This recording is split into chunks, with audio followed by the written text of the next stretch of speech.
Hola a todos, hemos llegado a la última parte del resumen completo de la novela Cien años de soledad, del escritor colombiano Gabriel García Márquez.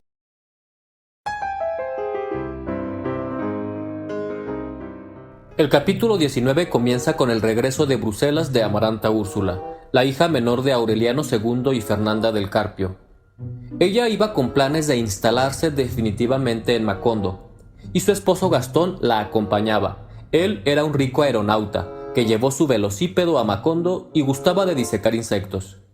Amaranta Úrsula era una mujer desenvuelta y alegre. Lo primero que hizo fue restaurar la casa, la cual estaba muy deteriorada e invadida por las hormigas. Se deshizo de lo antiguo, incluso le dio ropa juvenil a Aureliano Babilonia, y lo animaba a salir del encierro en el que estaba en el cuarto de Melquiades. Gastón se dio cuenta de que la estancia en Macondo iba en serio, porque su esposa quería organizar una junta de obras públicas, así que decidió establecer un servicio de correo aéreo. Preparó un campo de aterrizaje e hizo gestiones para que le enviaran un aeroplano desde Bruselas. Por su parte, Aureliano continuó frecuentando la librería del sabio catalán. Llegó a tener en su cuarto muchos libros y continuó descifrando los pergaminos. Así estaban las cosas tras 2 años de la llegada de la pareja. Aureliano era más libre. Frecuentemente salía a caminar por el pueblo, por lugares que tanta historia tenían, y que solo él conocía. Nadie conocía a los Buendía, ni siquiera al coronel Aureliano, o no querían recordarlos. Salvo un negro antillano muy viejo, con quien conversaba en la lengua antillana. La bisnieta de ese hombre era la prostituta nigromanta. Pero el detalle estaba en que, desde que llegó, Aureliano deseaba a Amaranta Úrsula, sin saber que era su tía. Pero por no poder tenerla a ella, se había hecho amante de Nigromanta. Aunque Aureliano seguía ardiendo en pasión por la tía Amaranta y se lo hizo saber a Nigromanta. En una de las visitas de Aureliano a la librería del sabio catalán, encontró a 4 jóvenes discutiendo sobre los métodos de matar cucarachas en la Edad Media. Aureliano intervino en una discusión, aportando datos y conocimiento enciclopédico. A partir de allí surgió una amistad con estos muchachos: Álvaro, Germán, Alfonso y Gabriel. En sus reuniones por las tardes hablaban de diversos temas en la librería y acababan hasta el amanecer en el burdel. Con Gabriel la amistad era más cercana, porque era el único que había oído hablar del coronel Aureliano, y porque él mismo era descendiente de Gerineldo, el antiguo compañero del coronel. Mientras que para los demás, la figura del coronel Aureliano era un personaje inventado. Con Gabriel podía conversar de la compañía bananera o de la masacre, aunque los textos de la escuela primaria decían que nada de eso había existido. En cuanto a Gastón, seguía esperando su aeroplano, pero no llegaba, y pensó que tal vez sus socios lo estuvieran engañando. Así que vio la posibilidad de hacer un viaje rápido a Bruselas y regresar con el aeroplano. Tales eran sus ocupaciones, mientras que Amaranta Úrsula se encontró tan sola que empezó a acercarse a su sobrino Aureliano.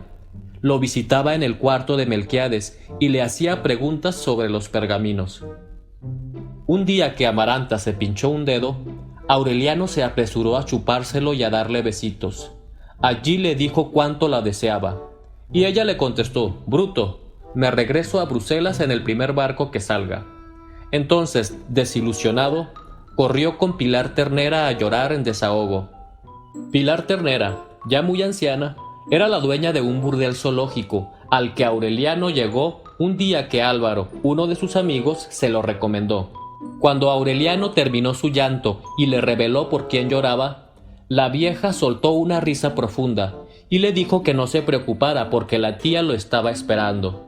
Entonces Aureliano regresó a la casa e hizo suya a su tía Amaranta Úrsula, consumando el incesto.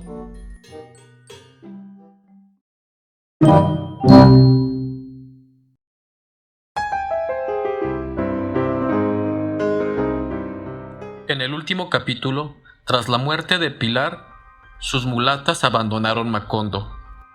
El sabio catalán remató su librería y también se fue de Macondo. Pero antes de irse, lo asediaron los mismos duendes que habían molestado a Fernanda. Por un tiempo, lleno de nostalgia, se comunicó por carta con los 5 muchachos que visitaron su librería en Macondo, a quienes terminó por recomendar que también abandonaran el pueblo. Álvaro fue el primero que le hizo caso. Después se fueron Alfonso y Germán, luego Gabriel. Macondo, pues, iba quedando inactivo y olvidado. En medio de todo esto, Aureliano y Amaranta Úrsula continuaban como amantes, a espaldas de Gastón, quien, desesperado por la tardanza de su aeroplano, por fin se marchó a Bruselas, con la intención de regresar a Macondo y llevar a cabo sus proyectos. Entonces sí dieron rienda suelta a su pasión, al punto de que Aureliano se olvidó de los pergaminos y Amaranta Úrsula también se olvidó del cuidado de la casa, la cual se llenó de nuevo de hormigas. La casa estaba hecha un desastre. Así pasó un tiempo, ensimismados en sus cuerpos, pues, aunque Amaranta respondía las cartas de su esposo, veía muy lejano su regreso, hasta que, en una de ellas, Gastón les anunció su regreso. Entonces Amaranta Úrsula le escribió, diciéndole que ya no podía vivir sin Aureliano. El esposo, desde Europa, lo aceptó y le deseó lo mejor. Ya sin la presencia y sin el apoyo de Gastón, a la pareja se le fue acabando el dinero. Además, Amaranta estaba embarazada de Aureliano. Juntos recordaron los años de su niñez y cómo habían convivido. Consideraron la hipótesis de que Aureliano era hijo de Petra Cotes, pero les atormentaba la idea de que fueran hermanos, de que ambos fueran hijos de Fernanda. Al final, terminaron por aceptar la versión de la canastilla. Mientras tanto, la casa seguía destruyéndose. Se llenó de polilla, de maleza y de hormigas, en tanto que la pareja se iba encerrando cada vez más. Por el 6º mes de embarazo, el sabio catalán dejó de escribir. Era el último hilo que los vinculaba con el mundo. Por fin, cuando se llegó el tiempo de dar a luz, les nació un varón con cola de cerdo, y Amaranta Úrsula murió desangrada a pesar de los esfuerzos. Enseguida Aureliano puso al niño en una canasta, cubrió el cadáver de su Amaranta Úrsula y salió al pueblo para encontrarse con el pasado. Lloró la muerte del sabio catalán, clamó por Pilar Ternera y terminó emborrachándose con el cantinero. Al quedar solo, en la madrugada, en un charco de vómito y lágrimas, gritó que los amigos eran unos hijos de puta.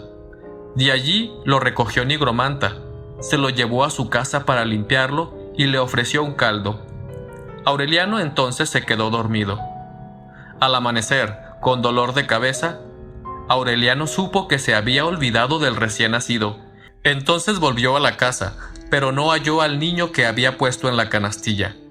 Por un momento pensó que la comadrona había vuelto para llevárselo, pero se dio cuenta enseguida de que las hormigas se habían comido al bebé, al ver sus restos. En ese momento entendió todo lo que Melquiades había escrito. Se acordó del título de los pergaminos. El primero de la estirpe está amarrado en un árbol, y al último se lo están comiendo las hormigas. En ese momento se olvidó de sus muertos, se encerró totalmente en su casa para que no lo interrumpieran, y se puso a descifrar los pergaminos de Melquiades. Eran la historia de la familia, escrita por Melquiades con lujo de detalles, con 100 años de anticipación. Fascinado comenzó a leerlos. De pronto, quiso conocer su propio origen, hasta el momento desconocido para él. Al instante, se soltó un viento tibio. Aureliano leyó sobre sus abuelos Aureliano II y Fernanda, y continuó leyendo hasta su concepción en medio de mariposas. Mientras tanto, el viento ya era ciclón. Aureliano supo que Amaranta Úrsula era su tía. Entretanto, Macondo era ya un remolino de polvo y de escombros. Al final, supo que Macondo sería destruido y desterrado de la memoria de los hombres cuando terminara de descifrar los pergaminos. Al final el lector descubre también que 100 años de soledad son en realidad los mismos manuscritos de Melquiades.